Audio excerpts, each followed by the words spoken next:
నలుపు దేని గుర్తు పిల్లలు? వినపడేలా అమ్మ వాళ్ళు ఎవరు చెప్పట్ల. నలుపు దేని గుర్తు? దేని గుర్తు? నలుపు పాపానికి గుర్తు.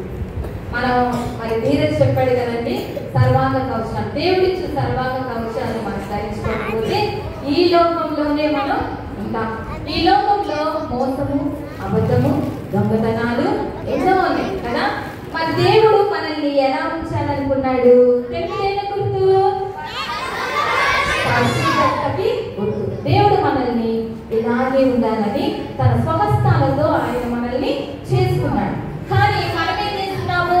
ఈ మురికి, ఈ పాపంలోకి వెళ్ళాలనుకుంటున్నాం,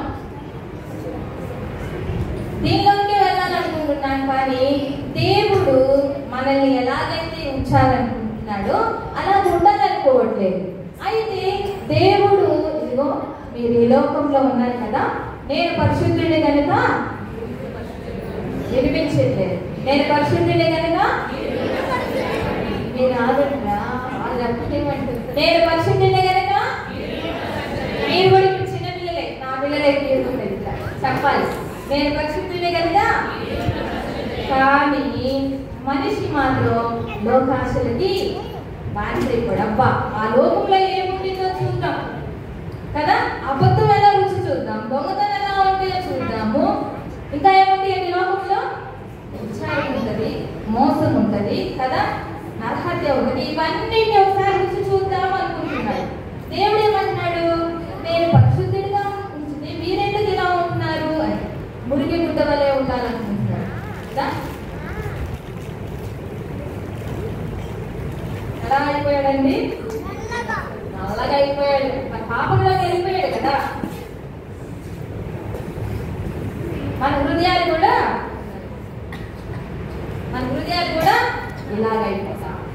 అయితే మరి దేవుడికి ఇలా ఉండటం మనం ఇష్టం లేదు. దేవుడు ఆయన స్వహస్తాలతో మనం చేసుకున్నప్పుడు మనం కూడా పరిశుద్ధంగా ఉండాలనుకుంటున్న దేవుడు ఇలా మురికిగుడ్డగా ఉండటం ఇష్టం లేదు. అయితే మీకు ఇష్టమే ఎలా ఉండటం? ప్రార్థన చేద్దాం. యేసయ్యకి ప్రార్థన చేద్దాం. చెప్పండి, యేసయ్యా నన్ను కూడా నీలా మార్చండి, పరిశుద్ధిగా చేయండి. ప్లీజ్ యేసయ్యా, ప్లీజ్ యేసయ్యా. చేశారా మీ ప్రార్థన? యేసయ్యా మనం కూడా దేవుడిచ్చు సర్వాంగ కవచంలో ధరించుకొని ఉంటే మనం కూడా ఎలా అయిపోతామండి? పరిశుద్ధంగా చక్కగొడతాం యేసయ్యకి.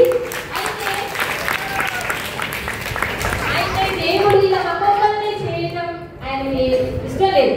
ఈ లోకాన్ని మార్చేయాలనుకుంటున్నాడు. ఏమి అనుకుంటున్నాడు? లోకాన్ని మార్చేస్తే ఈ లోకంలో వీళ్ళందరినీ మార్చేద్దామని ఆయన మళ్ళా ఈ లోకాన్ని